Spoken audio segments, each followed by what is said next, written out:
Au début de l'hiver, dans les villages de Serbie, on tue le cochon. Il faut lutter, se battre jusqu'au bout. C'est la seule solution. Moi, je suis un simple paysan, mais je regarde, j'écoute les gens. Des matières dangereuses vont se répandre, des acides, du soufre, du chlorure d'hydrogène.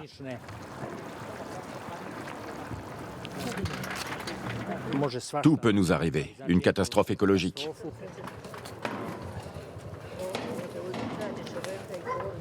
Qu'est-ce qu'on va faire si ça nous arrive? Je ne sais pas quoi penser, mais ce qui est sûr, c'est qu'il ne faut pas polluer la Serbie. Sinon, tout va bien. La menace s'appelle Rio Tinto. U trci da zaštitimo životnu sredinu, svetu je potreban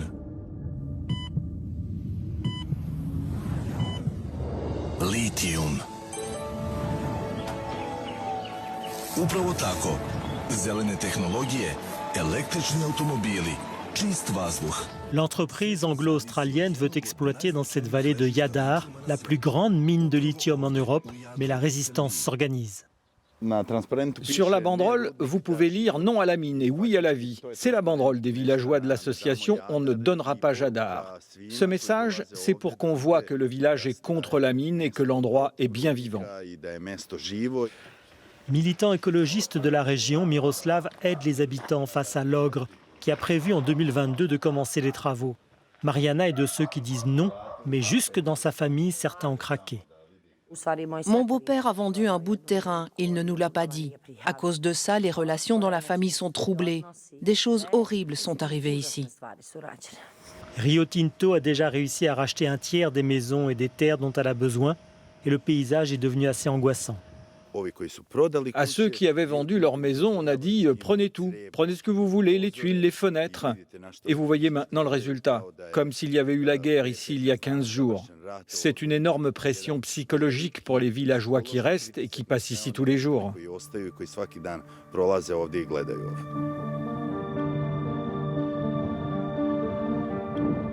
La multinationale contre les modestes habitants de la Serbie profonde, le pot de terre contre le pot de fer.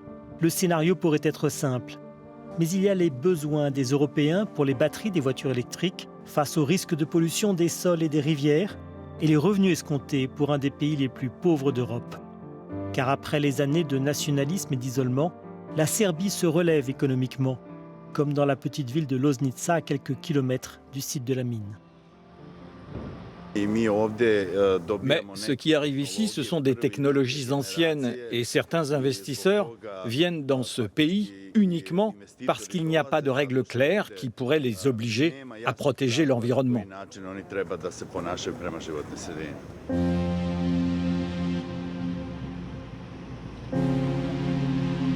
Les anciens équipements de l'époque de la Yougoslavie socialiste ont été soit démantelés, soit revendus à des compagnies étrangères, comme la raffinerie de Pančevo aux portes de Belgrade.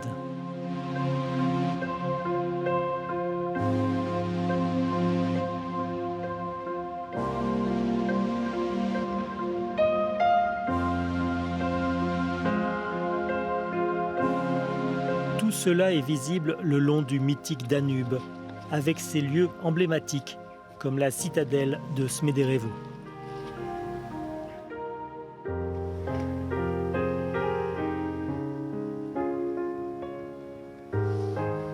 Le Danube, c'est le cœur et l'âme de Smederevo et de toute la Serbie. C'est triste de voir la façon dont on se comporte avec lui.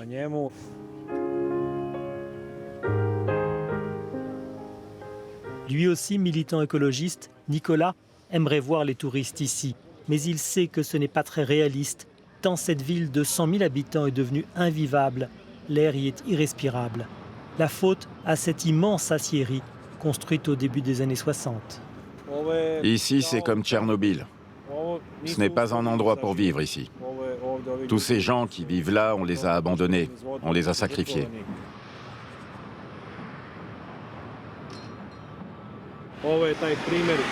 Cette poussière rouge, c'est une poussière qui colle. Elle est très grasse. Vous ne pouvez pas l'enlever comme ça, regardez.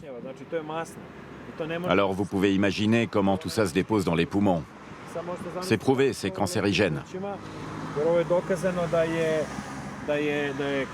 On a fait faire des analyses qui ont montré que dans cette poussière, il y a des métaux lourds. Imaginez ça dans les poumons. En 2016, la Serbie avait vendu l'aciérie à l'entreprise chinoise HBIS. Aleksandar Vučić, à l'époque Premier ministre, avait accueilli en grande pompe à Smederevo le numéro 1 chinois, Xi Jinping, vantant les emplois sauvés et les promesses d'investissement écologique. Il les a laissés venir, il leur a donné les clés, et maintenant il ne peut plus rien dire. C'est presque comique quand vous savez que l'on aimerait rentrer dans l'Union européenne, quand vous voyez ça. Vous pouvez imaginer un citoyen français ou allemand quand il voit ça. Est-ce que lui, il aimerait avoir des voisins comme ça, dans la même union? L'aciérie tourne à plein avec 5000 ouvriers.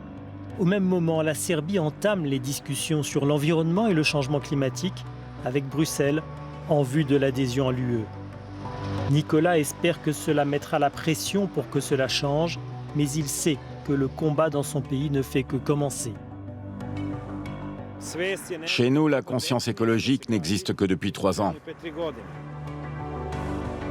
À la confluence du Danube et de la Save, les rives sont souillées. Mais les habitants de Belgrade ont pris l'habitude de consulter les applications qui leur donnent le niveau de pollution de cette ville de 2 millions d'habitants. Et la capitale serbe est régulièrement classée parmi les plus dangereuses d'Europe. Pneumologue Tatjana Radosavljević tire la sonnette d'alarme depuis des années. Les statistiques sur le nombre de décès liés à la pollution de l'air, on les a déjà depuis 7-8 ans. Mais au début, ça ne provoquait aucune réaction.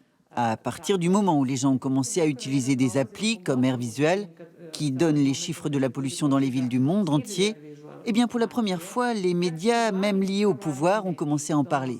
C'est comme ça que les citoyens ont pris conscience de la gravité de la situation.